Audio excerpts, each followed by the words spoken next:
December 16, 1980. Inside a quiet hospital room in Louisville, a man lies still. His breathing is shallow. The steady rhythm of machines fills the cold air. In a nearby closet, a white suit hangs untouched. That suit has traveled through thousands of towns. It has shaken millions of hands. And it has become one of the most recognizable images of the 20th century. The man is dying. When the news breaks, Kentucky slows down. Flags across the state are lowered to half-staff. And then, an extraordinary decision is made. The governor of Kentucky orders that his body, lie in state at the Capitol Rotunda, so the public may pay their respects. This is not a common honor. It is a ceremony usually reserved for former governors, United States senators, or soldiers who died in service to their country. But the man in that hospital bed is not a politician. He never held public office. He never commanded an army. He was a fried chicken salesman. And it is precisely this contrast that forces the nation to pause. Because for an ordinary man to be honored like a symbol of the state, he must represent something far greater than himself. Most people believe that story. Lives in brightly lit restaurants, in advertising campaigns, in a global empire built on three familiar letters. But what if they are wrong? What if the true heart of this story does not live in boardrooms, does not live inside a locked recipe, and does not live in billions of dollars in revenue? What if it lives somewhere else, quieter, older, and hidden, so well it was nearly forgotten? A house, a mansion on the edge of a small Kentucky town. No logo on the door, no commercials playing inside. Yet it protects the one thing he never surrendered, even after selling the empire itself. This is not a story about fried chicken. This is a story about a house. And to understand why a house could carry this much weight, we have to go far back in time, to a boy who lost his father too young, and to a kitchen where everything began. If you care about the real stories behind the symbols we think we already know, please like this video and subscribe to the channel as we continue this journey. Henryville, Indiana, 1890 to around 1897. On September 9, 1890, in a small farmhouse near Henryville, Indiana, Harlan David Sanders was born. It was a four-room house, surrounded by the unforgiving farmland of America's Midwest at the end of the 19th century. His father, Wilbur Sanders, worked an 80-acre farm. It may sound large, but at the time, a farm of that size barely provided subsistence. There was no surplus, no savings. A single failed season could push a family toward ruin. The household included 3 children. Harlan was the eldest. When Harlan was 5 years old, Wilbur Sanders fell seriously ill, and there was no health insurance, no modern medical care. Within weeks, he was dead. That death did more than take a father. It erased the family's only source of income. From that moment on, everything changed. Harlan's mother, Margaret Sanders, was forced to leave the house almost every day. She took work at a tomato canning factory, paid by the hour. Physically exhausting, often leaving before sunrise and returning long after dark. The four-room house became quiet. There was no adult presence, and the burden of survival fell directly onto the shoulders of a 5-year-old child. Harlan did not learn to cook. He was forced to cook, not to experiment, not to create, but to keep dinner from disappearing altogether. At an age when other children were still playing in the fields, Harlan was standing at the stove, watching over his younger siblings, cleaning the house, calculating what could still be turned into a meal. By the time he was 7, he could prepare a full meal from start to finish. Not from recipes, not from cookbooks, but from whatever remained in the kitchen. A little flour, a bit of meat, grease saved drop by drop. Cooking, for Harlan, was not a pleasure. It was a survival equation. If he made a mistake, the family went hungry. If he seasoned too heavily, ingredients were wasted. If the food was undercooked, someone could get sick. There was no room for carelessness. And this is the critical point. So Simherb of Sever Stay, what formed in that kitchen, was not a passion for food. It was an obsession with control. Control over ingredients, control over timing, control over outcomes. Years later, when people would describe Harlan Sanders as demanding, temperamental, obsessed with quality, they often forgot one thing. That personality did not come from success. It came from hunger. But the hardship did not end there. When Harlan turned 10, he did not only cook at home, he went to work. His first job was on a nearby farm, $4 a month, plus room and board. $4 in 1900 is less than $150 today. Enough to survive, not enough to dream. School slowly disappeared from his life. And here, the first real question emerges. What happens when a child grows up without ever being given a choice? But this was still not the true turning point, because soon another decision would push that boy out of the only kitchen he knew and into a wandering life with no clear path back. And that decision would change everything. Indiana, Kentucky, Cuba, Arkansas, 1,900 to the early 1,930 seconds. When Harlan Sanders left the kitchen of his childhood, he did not step onto a new path. He stepped into a void. At the beginning of the 20th century, America was changing at a relentless pace. Railroads expanded. Factories multiplied. Towns grew alongside industrial power. But for Sanders, no place held him for long. By the age of 10, he was working full-time. As a teenager, he moved from job to job. Farm laborer, railroad worker, dockhand, salesman, gatekeeper. Each job was temporary. No training, no ladder to climb, no accumulation of skill or security. Every change meant starting again from zero. At 16, Harlan Sanders made a reckless decision. He lied about his age to enlist in the military. In 1906, Sanders joined the United States Army and was sent to Cuba at a time when the island was emerging from war, unstable and plagued by disease. For a teenage boy with no education, no savings, and no stable home behind him, the Army was more than a job. It was an escape. The military promised three things Sanders had never known: a roof, however temporary, a steady paycheck, and most importantly, a clear identity. In uniform, he was no longer disposable labor. He became part of a system built on order, rank, and discipline. But reality in Cuba shattered those expectations. Sanders saw no combat. There were no victories, no medals. His service lasted only a few months, spent in punishing heat, surrounded by malaria and tropical illness that spread through the camps. The Army brought no honor and no path forward. When Sanders was honorably discharged, he returned to the United States with exactly what he had before he enlisted.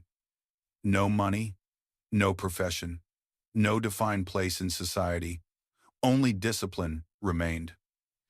And a bitter realization that even an institution as powerful as the military could not give him what he was searching for, a place that truly belonged to him.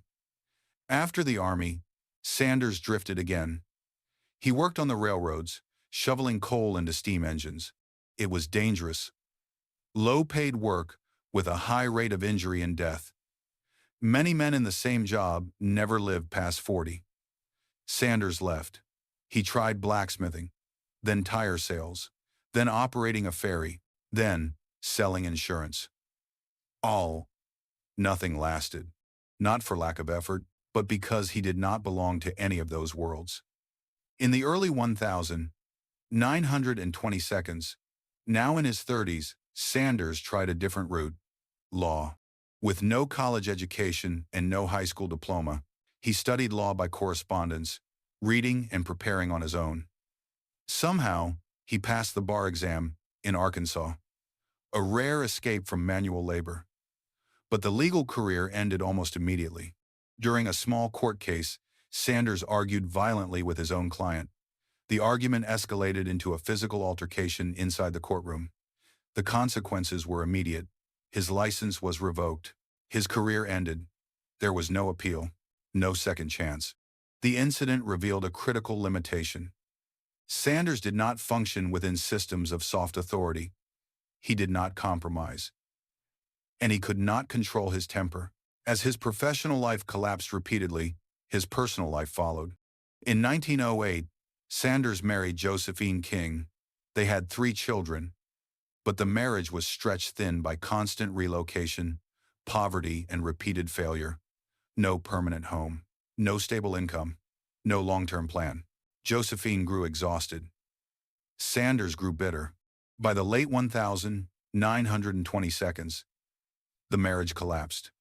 They separated, then divorced. And then came the heaviest blow of all. In 1932, Sanders' son, Harlan Jr., died at the age of 20.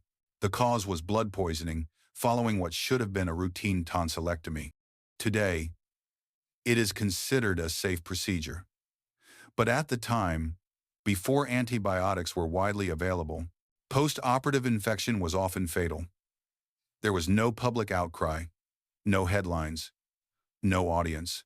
Only a father facing the reality that every attempt to start over had failed to protect even his own family. By this point, Sanders was over 40 years old. No profession, no title, no career, no marriage. He was not a colonel, not an entrepreneur, not a symbol, just a middle-aged man, with more than 3 decades of accumulated failure behind him. And an unavoidable question began to take shape. What happens when a man has tried nearly every path, and none of them will keep him? But this was still not the lowest point, because soon, a massive economic collapse would sweep across the United States. And within that moment of apparent hopelessness, another decision would emerge. Not one made in a boardroom, not written into legal records, but sparked at a small gas station, along the edge of a highway in Kentucky. And that is where the story truly turns. Corbin, Kentucky, 1930 to the late 1930 seconds. In 1930, when Harlan Sanders arrived in Corbin, Kentucky, America was sliding downhill. The Great Depression was spreading. Banks were closing. Factories were shutting down. Within a few years, millions were out of work. Corbin did not look like opportunity. It was a small town, sitting along a federal highway that cut through the Appalachian region. That road was Route 25. At the time, Route 25 was a critical north-south artery connecting Ohio to Tennessee and Florida. Every day, hundreds of vehicles passed through Corbin. Freight trucks, families searching for work, drivers moving south to escape winter and chase possibility. It was one of the few currents still moving through a nation that had largely stalled. Sanders noticed what others ignored. He took over a small service station positioned directly along Route 25. No major capital, no flashy signage, just a temporary stop for drivers needing fuel and rest. At first, it was only a gas station, but Sanders quickly recognized a problem. Drivers did not just need fuel for their cars, they needed fuel for themselves. There were no decent restaurants for miles, no clean places to eat, no proper seating for a hot meal. So Sanders did what he knew best. He cooked. Not in a professional kitchen, but in the back room of the service station. He set up a small dining table, seating for only 6 people. No menu, no advertising, just hot food, cooked to order the moment customers walked in. Country ham, steak, and most importantly, fried chicken. Not fast food. For dotting, writing cess, but chicken cooked carefully, seasoned deliberately, and served like a family meal. Word spread faster than any roadside sign. Locals began stopping by not for gasoline, but for food. Long-haul drivers started pulling over simply because they had heard there was a man in Corbin who cooked properly. Sanders' power at this stage did not come from money. It came from traffic. As long as Route 25 stayed busy, Sanders had customers. By the mid-1930 seconds, the six-seat table was no longer enough. Sanders built a proper restaurant across the road. He called it the Sanders Cafe. The dining room seated more than 140 guests, a large number for a town the size of Corbin at the time. A motel soon followed, serving travelers who needed a place to sleep before continuing their journey. Sanders was not just selling food. He was selling reassurance, a full meal, a safe bed, and then back on the road. In an America fractured by economic collapse, Sanders had created a reliable stop along an unreliable journey. Then came official recognition. In 1935, the governor of Kentucky awarded Sanders the honorary title of Kentucky Colonel. It was not a military rank. It carried no administrative power. There was no salary. But within Kentucky, the title was reserved for individuals who represented the image of the state. Sanders did not treat it as a polite gesture. He claimed it. He grew a goatee. He wore a white suit. He added a black string tie. A new identity took shape, not by accident, but by deliberate choice. The title helped him stand out among hundreds of roadside restaurants. It turned Sanders Cafe into a destination, not just a place to pass through. But the true turning point came from an outsider. In the late 1930 seconds, a food critic passed through Corbin. His name was Duncan Hines. Hines was not a chef. He was a professional traveler. He drove tens of thousands of miles each year, documenting clean, reliable places to eat, at a time when food safety was far from guaranteed. When Hines stopped at Sanders Cafe, he was not looking for luxury. He was looking for consistency, and he found it. In and every bite. Sanders Cafe was included in Hines' influential guidebook, Adventures in Good Eating, a publication trusted by motorists almost as much as a roadmap. The impact was immediate. Traffic through Corbin surged. Sanders Cafe became a named stop across the region. Sanders was no longer a drifting man. He controlled a node in the flow of America. But one question still remained unanswered. What happens when that flow suddenly disappears? Because very soon, a decision made at the national level would completely redraw America's roadmap. And when the road changed direction, the power tied to it would vanish as well. And that is where the story turns again. Kentucky, 1950 to 1956. In the early 1950 seconds, America entered a new era, not through war, but through concrete and asphalt. After World War II, the federal government launched one of the largest infrastructure projects in American history, the interstate highway system. The goals were clear: connect the states, speed up transportation, serve national defense and commerce. By 1956, the Federal Aid Highway Act was passed, laying the foundation for more than 65,000 kilometers of interstate highways across the country. It was progress, but not everyone benefited from it. In Corbin, Kentucky, Sanders began hearing the first rumors, planning maps, new lines drawn on paper.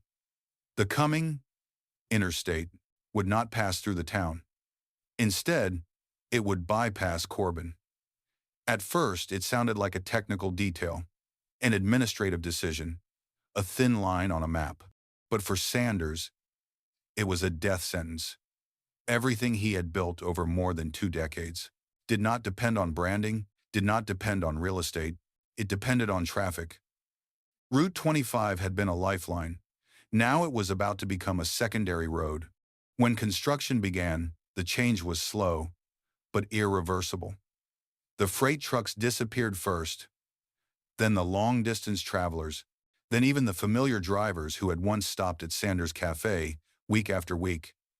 The parking lot grew empty. The dining room fell silent.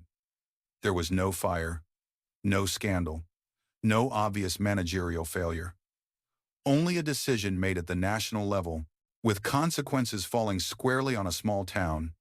Sanders did nothing wrong. He did not change the recipe. He did not lower quality. He did not raise prices irresponsibly.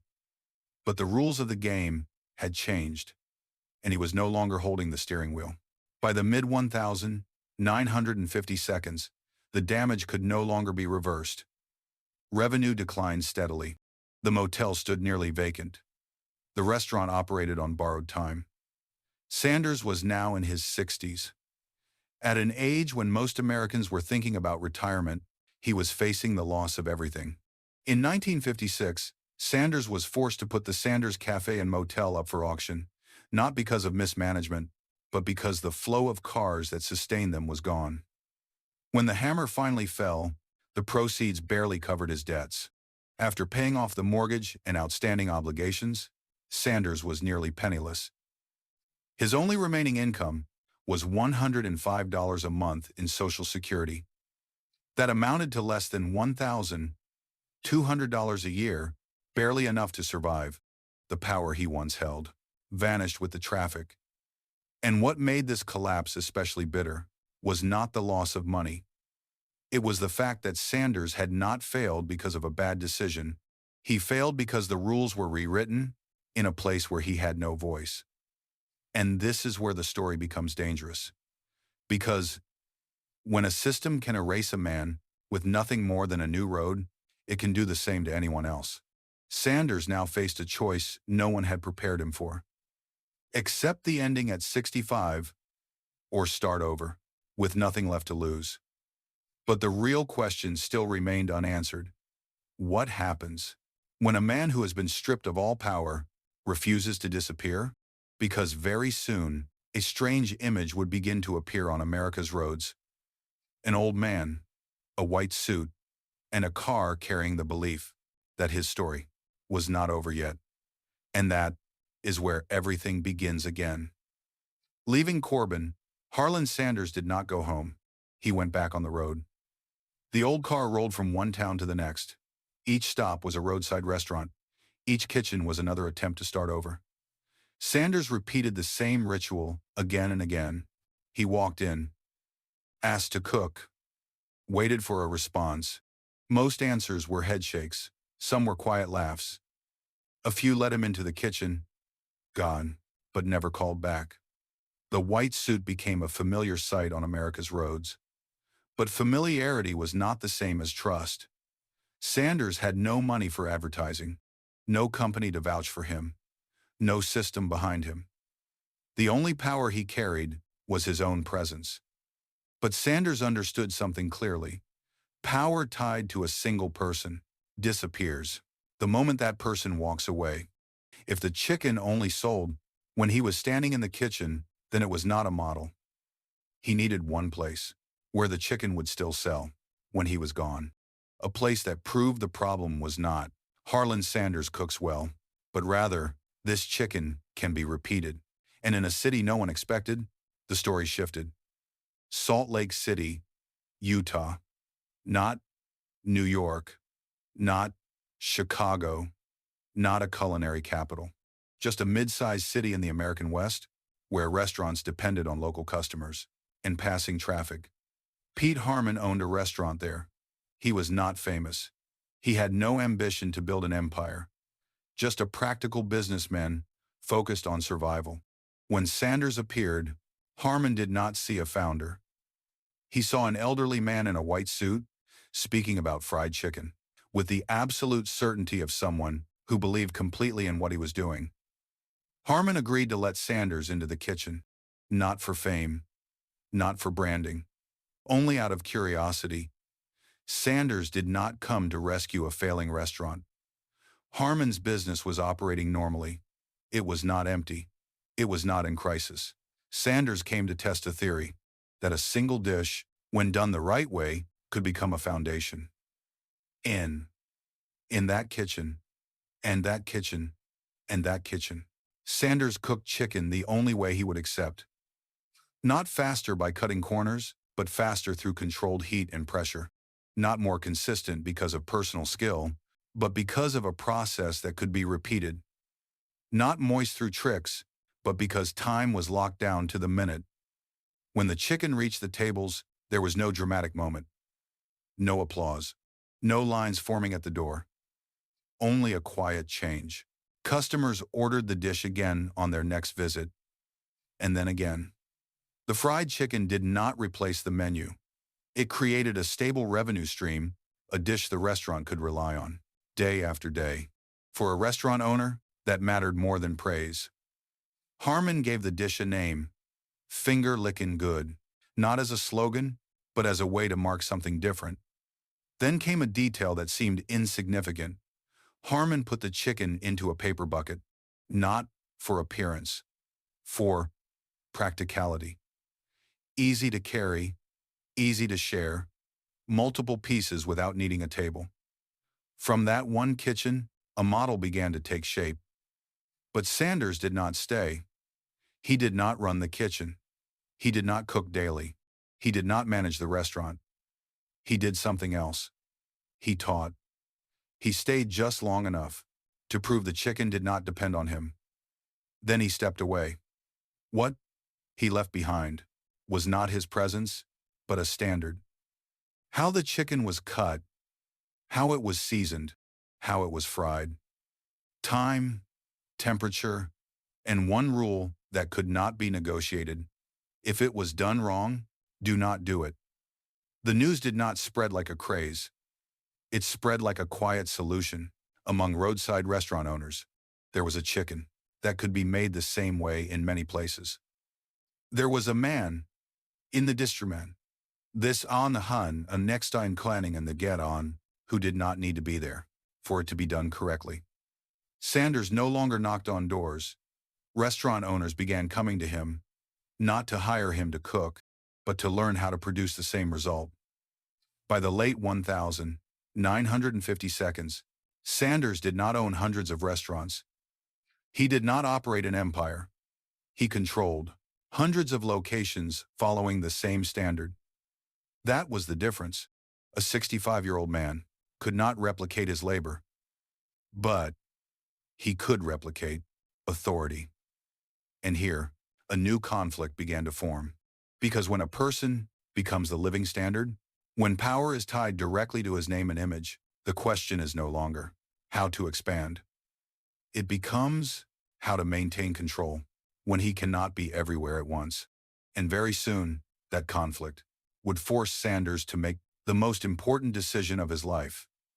A decision that would make him wealthy, but also open the door to the greatest battle with the empire he had created.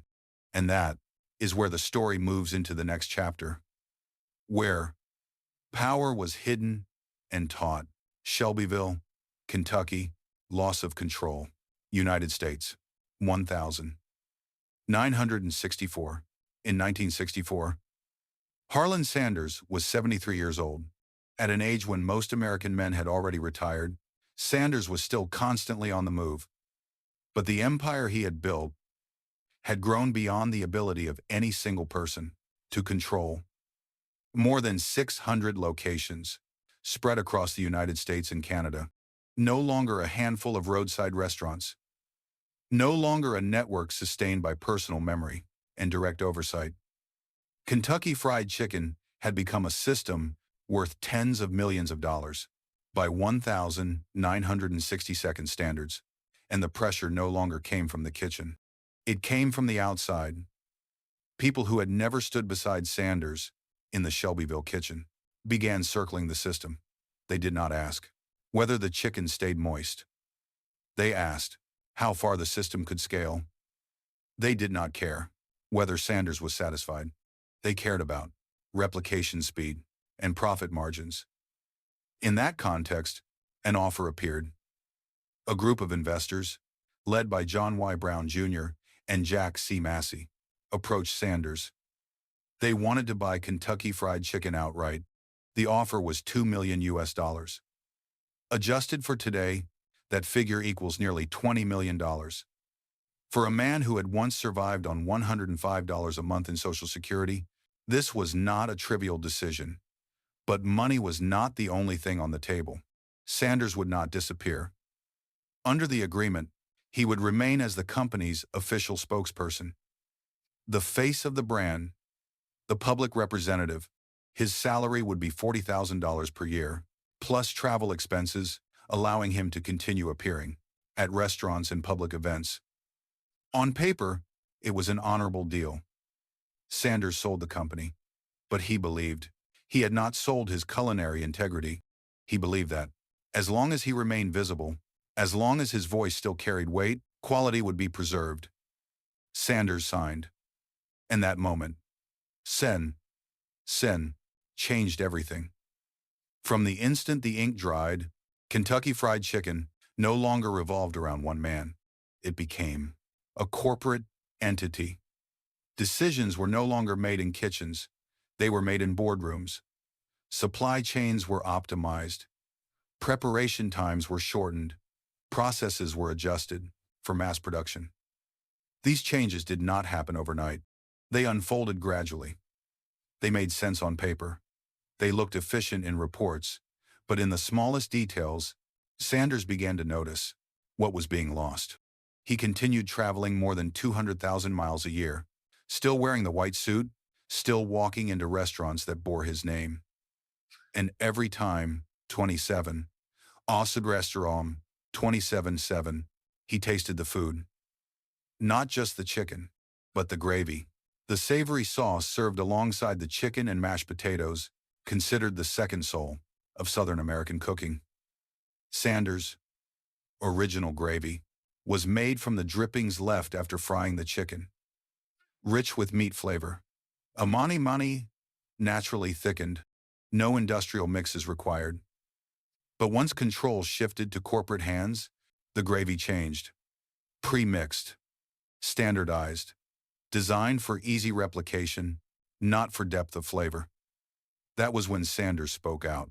In an interview, he described the new gravy as wallpaper paste with a flour taste, not for shock value, but because, to him, this was the moment. Quality was sacrificed for speed and profit. Sanders did not object in boardrooms. He objected publicly. He entered restaurants unannounced, tasted the food, shook his head. In some locations, he simply walked out without a word. To the new leadership, Sanders was an icon, but an uncontrollable one, a man who had sold the company, yet refused to sell his culinary standards. And this contradiction, could not last. A system that wants to scale, go team of a business datagon, requires silence. A man who wants to preserve values needs to speak. Sanders chose to speak, and from that moment on, he was no longer the universally revered founder. He became a problem, a thorn, inside the empire that bore his name. But this is where the story turns. Because Sanders did not retreat, he did not go quiet. And in his effort to defend what he believed was right, he was willing to confront Kentucky Fried Chicken itself. Not from the outside, but from within. And that was when the real conflict began. 1,959 to the mid-1,960 seconds. By the late 1,950 seconds, Harlan Sanders was no longer a man knocking on restaurant doors. He had already created a network stretching across the United States. Hundreds of independent restaurants, from Utah to Ohio, from Texas to Canada, were selling the same fried chicken, to the same standard. The name Kentucky Fried Chicken was being used more and more often. At first, it was not a company, not a corporation. It was simply what people called restaurants that sold chicken, the Sanders way, a shared name for an unofficial system. But once the scale passed a certain point, even a system never designed to become corporate began to generate pressure. Sanders understood this. He could no longer maintain authority by staying on the road alone.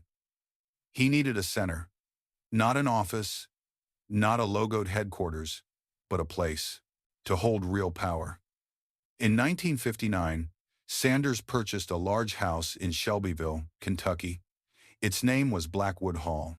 The house had been built in 1866, approximately 5,000 square feet, sitting on more than 3 acres of land. Not flashy, not extravagant, but large enough to command respect. Shelbyville was not Louisville, and that was a deliberate choice. Louisville was too close to banks, too close to lawyers, too close to people who were beginning to see Kentucky Fried Chicken as an asset. Sanders did not need a place to manage image.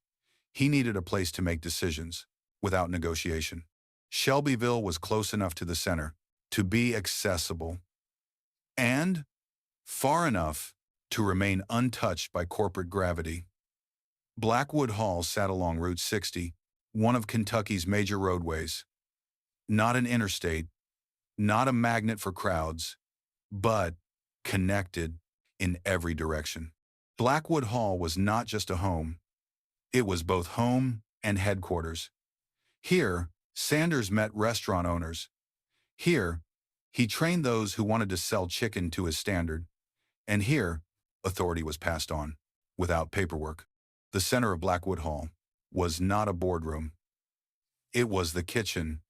Inside that kitchen stood an old stove, never replaced, never upgraded, not for lack of money, but because Sanders believed that if someone could do it right on that stove, they could do it right anywhere.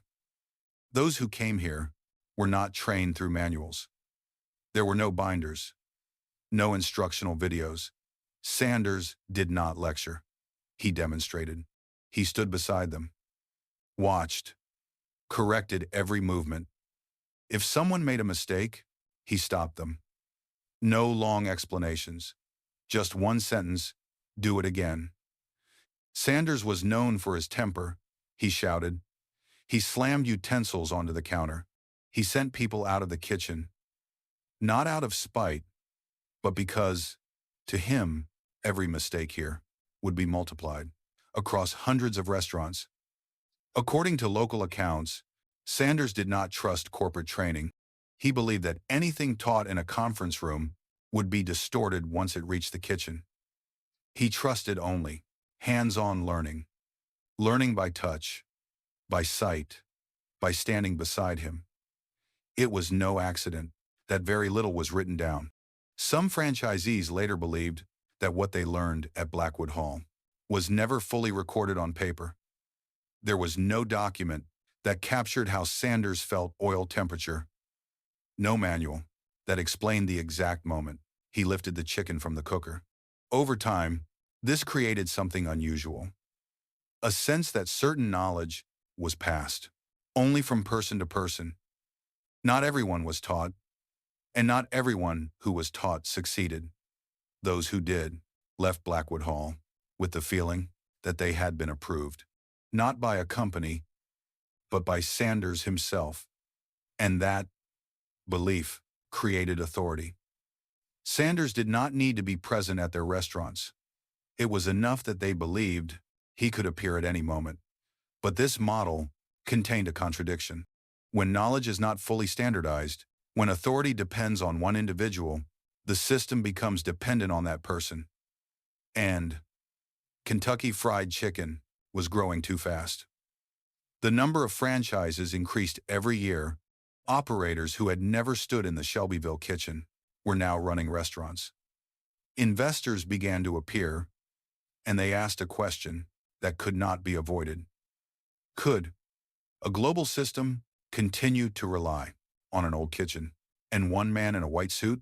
At this point, Blackwood Hall was no longer just a center of power. It had become a bottleneck, a place where personal authority collided directly with corporate logic. And when a system reaches that scale, one thing becomes inevitable. Power must be transferred. The only remaining question was, would Sanders transfer it on his own terms, or would someone else take it from him? And that is where the story turns to its next chapter. Symbolic power clash.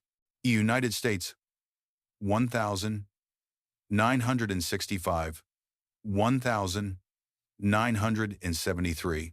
It did not erupt in a boardroom. It erupted right in front of the kitchen counter.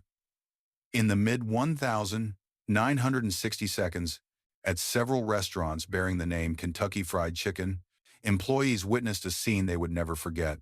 An elderly man in a white suit walked in. No announcement, no assistance. No cameras. He ordered food. He tasted it. Then he said nothing. Sanders lifted the tray and dumped it onto the floor. Not in a moment of lost control, not out of personal anger, but as a deliberate, symbolic act. That man was Harlan Sanders. And the message needed no explanation. What was being sold under his name was no longer something he accepted. These incidents did not happen once. They repeated, in different states, in different kitchens, and every time, Sanders did not argue on the spot. He did not scold employees. He did not ask for the manager. He let the act speak for itself. From that moment on, the conflict was no longer private. It moved into public view. In interviews, Sanders did not retract his words. When asked again about the gravy, the remark that had already circulated, he did not soften his tone, did not revise the phrase, did not dilute the message. Wallpaper paste with flour taste. This time, it was no longer a chef's complaint. It became a declaration of confrontation. A founder publicly rejecting the product that carried his own name. To corporate leadership, this was no longer a matter of taste. It was a symbolic crisis, a brand icon refusing to follow the script. Private conversations followed. Lawyers appeared. Warning letters were drafted. In 1973, Sanders made the first legal move. He filed a lawsuit against KFC's parent company, alleging that his name and likeness were being used on products he did not approve. His argument was simple. He had sold the company, but he had never sold the right to define what was right. 2 years later, corporate struck back. They countersued Sanders for libel, arguing that his public statements were causing serious damage to a global brand. The legal battle was not about recipes, it was about power. Who had the authority to say what Kentucky Fried Chicken truly was? A corporation that legally owned and operated hundreds of restaurants, or the man who had created it all with his own hands? It was during this period that persistent rumors began to circulate. According to persistent rumors, Sanders had never handed over all of his core knowledge to corporate control. Some believed that a master copy of the spice blend was kept privately by him at Blackwood Hall, not stored at any KFC headquarters. There was no documentation, no public proof, only silence, and it was that silence that allowed the rumor to endure, because it suggested an unsettling possibility that even after selling the company, Sanders had retained a form of power that could not be replicated. Not ownership, but control over meaning. The legal conflict was eventually settled. Out of court, Sanders received a financial settlement. In return, he agreed to limit his public criticism of KFC. No one declared victory, and there was no true reconciliation, because this had never been just a lawsuit. It was a clash between two worlds. One world believed scale, speed, and silence were the conditions of dominance. The other believed a standard worth defending must be protected, even if it meant standing alone. This decision changed everything. After this fury, Sanders no longer tried to reclaim Kentucky Fried Chicken. He chose a different path. Not loud, not scalable, not replicable. A place where no one could tell him to be quiet. And that was when a new restaurant appeared. It did not carry the KFC name, but it carried the anger, the principles, and the culinary honor. Sanders refused to surrender. Reclaiming legacy. Kentucky, 1,968, 1,975. After that fury, Sanders did not return to the boardroom. He did not step back in front of cameras to argue over who was right and who was wrong. The lawsuits were over. The settlements were signed. Control of Kentucky Fried Chicken was no longer his. But Sanders did not leave the kitchen. He only left the system. In the late 1960 seconds, in Shelbyville, Kentucky, directly behind Blackwood Hall, a new restaurant began operating. There was no press release, no grand opening campaign, no franchising plan. This was not KFC. It was not a fast food operation. It did not follow corporate standards. The restaurant was initially called the Colonel's Lady. That name appeared at the most sensitive possible moment. After Sanders sold KFC, the title The Colonel was no longer just a personal nickname. It had become part of a global brand identity, used by the corporate system worldwide. Sanders, using that title again for an independent restaurant, immediately after a legal settlement, reignited conflict. This time, it was not about gravy, not about cooking technique. It was about image rights. Corporate lawyers argued, all in one, here an imprisoned right that the Colonel's Lady could confuse the public and reopen a conflict they believed had already been resolved. Sanders was sued again, but unlike previous years, he did not respond through interviews. He let the lawyers handle it. The dispute ended with another out-of-court settlement. Sanders received a payment, widely reported as $1 million, a very large sum in the early 1970 seconds. In return, the restaurant had to change its name. The Colonel's Lady disappeared. A new sign went up, carrying a name that avoided the disputed title entirely. Claudia Sanders' Dinner House. The name change did not signal reconciliation. The menu did not change. The cooking did not change. The pace of service did not change. Only one thing was removed, the symbol that had become a legal asset. From that point on, the restaurant existed quietly. It did not represent KFC. It did not attack KFC. It was simply a kitchen, outside any system of control. And within that space, Claudia's role became more visible. According to local belief among longtime employees in Shelbyville, Claudia did not appear on the sign only for legal reasons. Some believe she was the one who refined the finishing notes of the yeast rolls and cream spinach, side dishes that became distinctive signatures of the restaurant, separate from the chicken-centered identity that had followed Sanders throughout his career. There is no official documentation confirming this. No recipe carries a name. Only the observable reality that after the name change, the restaurant no longer revolved around a global icon. It revolved around a kitchen and small details that could not be standardized. But this is where the story turns again. While that restaurant remained quietly rooted in Shelbyville, the image of Colonel Sanders continued to be replicated across hundreds, then thousands, of storefronts. A man, looking less than the sign, a valogous B, and a symbol, began moving in opposite directions, and that distance would become impossible to ignore. Once Sanders himself was gone. Myth formation. Kentucky, December 1980.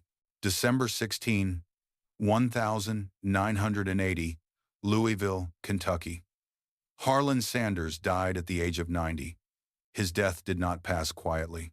In the days that followed, Sanders lay in state, allowing the public to pay their respects. This was not a ritual for a chef, nor for a retired businessman. It was a ritual reserved for a symbol. Lines formed.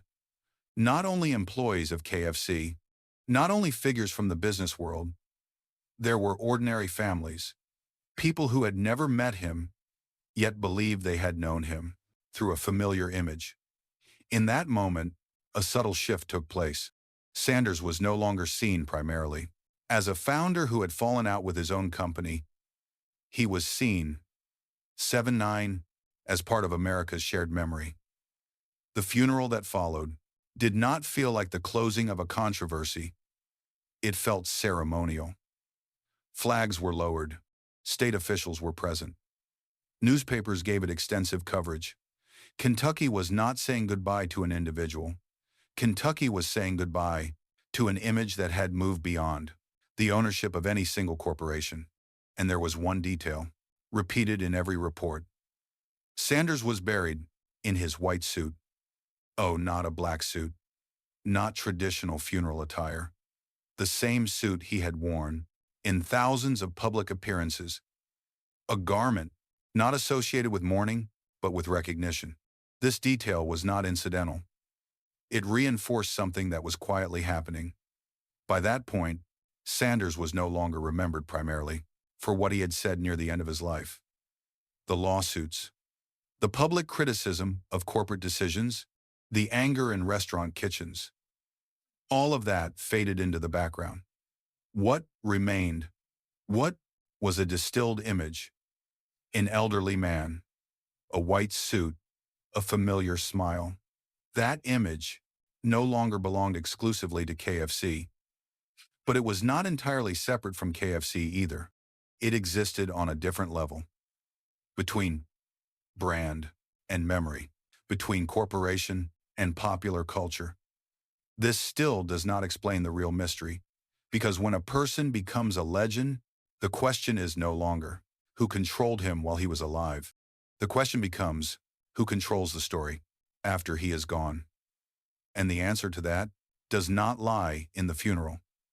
It lies with the living, with those who decide what will be preserved and what will be forgotten.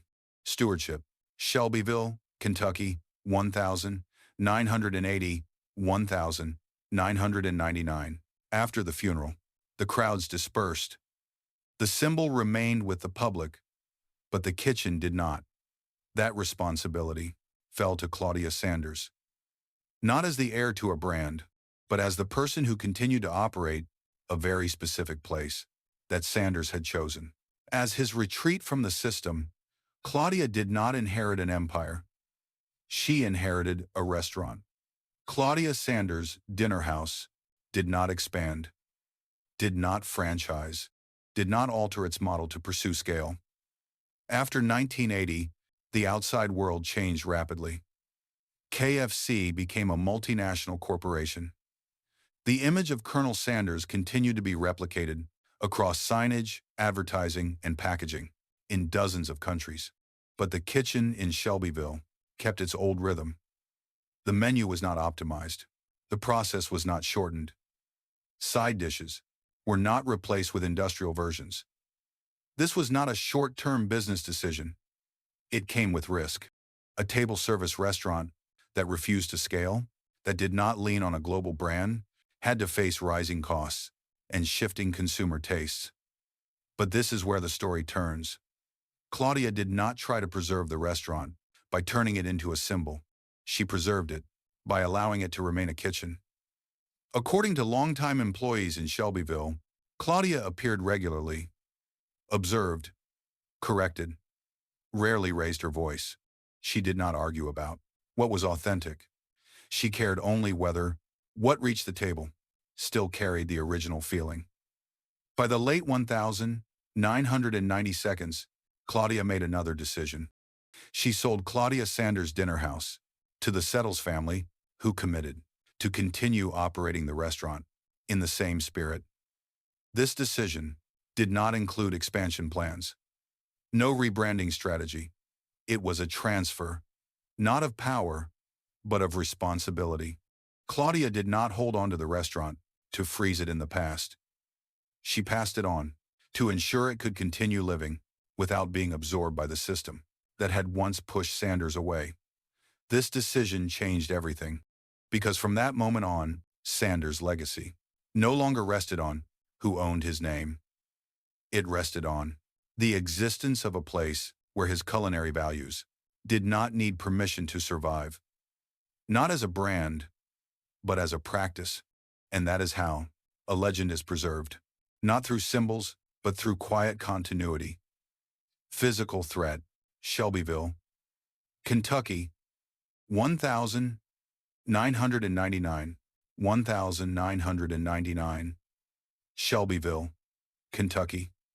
This time, the threat did not come from the courts, not from branding, not from symbolic power. It came from fire. A blaze broke out at Claudia Sanders' Dinner House. Flames moved quickly through the kitchen. Smoke filled the dining space. Areas tied to daily operations were destroyed within hours. According to local reports, There was no sign of sabotage. No criminal cause was confirmed. It was an accident. But the consequences were not accidental. The restaurant was forced to shut down completely. Operations stopped. The kitchen, where the legacy was practiced each day, was severely damaged. Meanwhile, Blackwood Hall, the large house behind it, remained intact. Its structure was unaffected. Distance and thick walls kept the fire from spreading. The contrast was unmistakable. The kitchen was burned. The seat of former power was not. But this is where the story turns. Because at this point, if you too Khan, the decision no longer belonged to a symbol. Claudia Sanders was no longer directly operating the restaurant. Kentucky Fried Chicken had no involvement whatsoever. There was no corporation behind it, no reserve budget, no brand obligation to preserve an image. Responsibility now rested with the Settles family, the owners and operators of the restaurant, after Claudia's transfer. They were not bound by history. They carried no famous name. They were not required to protect a legend. If they chose to close, the story would end here, and no one could object. The question was no longer whether the kitchen could be rebuilt. It was whether it was worth rebuilding. Reconstruction meant high costs, serious risk. No guarantee of profit, no symbol to lean on. This is the moment when many legacies disappear. But that did not happen. The Settles family, Liddick-Tonham, chose to rebuild the kitchen. They did not expand the model. They did not reposition the brand. They did not modernize it to chase trends. The structure was restored. The old rhythm returned. The original spirit was preserved. There was no grand reopening, no victory announcement, only quiet continuation. This decision changed everything, because after the fire, Sanders' legacy no longer depended on its founder, no longer relied on symbolism, no longer rested on legal ownership. It survived because there were people willing to rebuild a kitchen after everything had burned. And from here, the film's final question emerges. If a legacy can survive the loss of power, the loss of symbol, and even the loss of physical space, then what, in the end, is truly keeping it alive? Mystery Layer. Shelbyville, Kentucky, 1,960 seconds, present. So, author ever present, after the fire, after the kitchen was rebuilt, and daily operations returned to normal, it seemed as if the story had finally settled. But Blackwood Hall did not. Inside that building, behind thick walls, certain things remained, untouched by daylight. Not explosive secrets, not incriminating evidence, but fragments of a story, never fully told. A letter. According to records kept at Blackwood Hall, there is a letter bearing the signature of Richard Nixon. Not a policy document, not an official White House communication, just a personal note acknowledging the cultural influence of Colonel Sanders during a period when America itself was changing rapidly. The letter is not publicly displayed. It does not appear in museums. It is mentioned only, end quote, during internal inventories. Then, an original certificate, a document related to the honorary title of colonel, granted by the state of Kentucky to Harlan Sanders. Not a reproduction, not a later print. An original paper kept in an aging envelope without any exhibition label. Then comes something more familiar. A pressure cooker. Not a curated artifact. No explanatory plaque. Just an old pressure cooker, stored alongside ordinary household items. No one officially confirms whether this was the exact vessel used in the earliest experiments.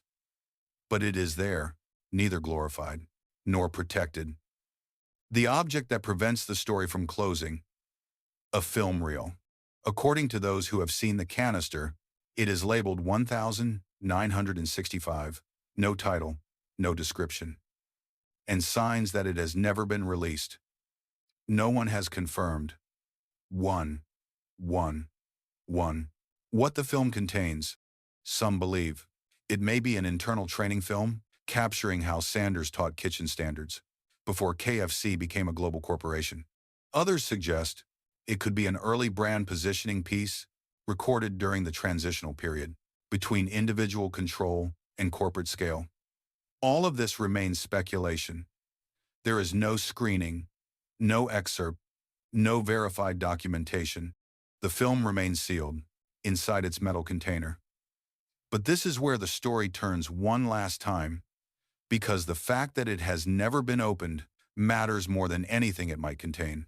If it is a training document, it suggests Sanders attempted to preserve a form of knowledge transfer that could not be replicated through manuals. If it is an early branding effort, it implies there were strategic decisions considered, but never publicly executed. And if it is neither, the silence surrounding it still raises an uncomfortable question. That some things Sanders chose to keep, not to hide, but to prevent them from being misinterpreted. This still does not explain the real mystery, because legacy does not always reside in what is revealed. Sometimes it lives in what remains unopened. And when a story ends with a closed door, the final question is not what lies behind it, but whether we truly need to open it at all. Final question of worthiness, Shelbyville, Kentucky, 2022. In 2022, Blackwood Hall was put up for sale, not because of a crisis, not because of legal disputes, and not because the place had lost its value. The decision came from the Settle family, who had purchased the entire Blackwood Hall estate, including the front mansion and the Claudia Sanders dinner house behind it, from Claudia Sanders in 1984. For nearly 40 years, they did not simply own this place. They operated it. They kept the kitchen running, kept the people, and preserved the spirit Claudia had entrusted to them. But time does not stand still.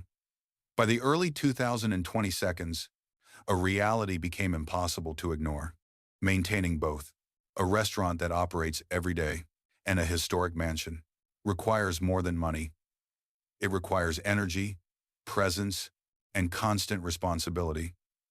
Blackwood Hall is not the kind of legacy that can be managed remotely, and the Settle family had no next generation prepared to step into that role. Selling, in this case, selling was not an act of abandonment. It was a deliberate transfer made before fatigue could erode what had been protected for decades. The 2022 listing, therefore, was unlike a typical real estate transaction. The buyer was not just offered a KP, a mansion of over 5,000 square feet, an operating restaurant, and land in Shelbyville. They were offered a role. The asking price was reported at approximately $9 million US. But money was only the first requirement. According to public terms, buyers were expected to demonstrate long-term financial capacity. They had to commit to keeping the restaurant open, to retaining the existing staff, and to respecting the original spirit of the place. Interest quickly spread beyond Kentucky. Some compared Blackwood Hall to Graceland, not because of its size, but because it anchors collective memory. Others placed it alongside properties tied to the legacy of Walt Disney, where the line between private ownership and cultural symbol is always tense.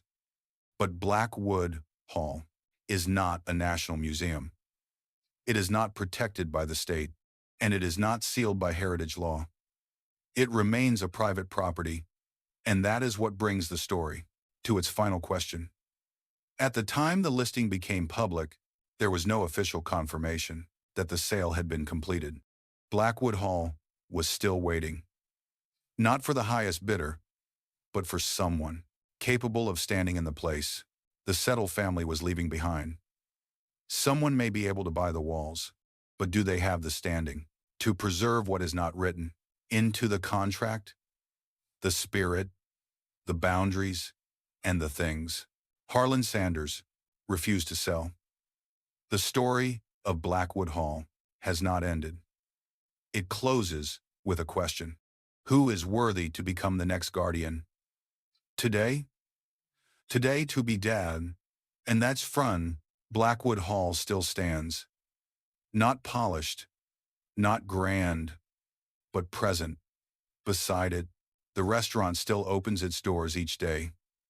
The kitchen is still warm. The familiar dishes are still prepared at the same pace, not to compete with the world, but to remain faithful to themselves. Out there, Kentucky Fried Chicken has become a global machine. Standardized, replicated, optimized for speed and scale. Here, everything moves slower, smaller, and because of that, more fragile. Yet it is this fragility that allows the place to outlast many things once thought untouchable. Blackwood Hall is not a monument to success. It is evidence of second chances. A man who lost everything at an age society calls too late.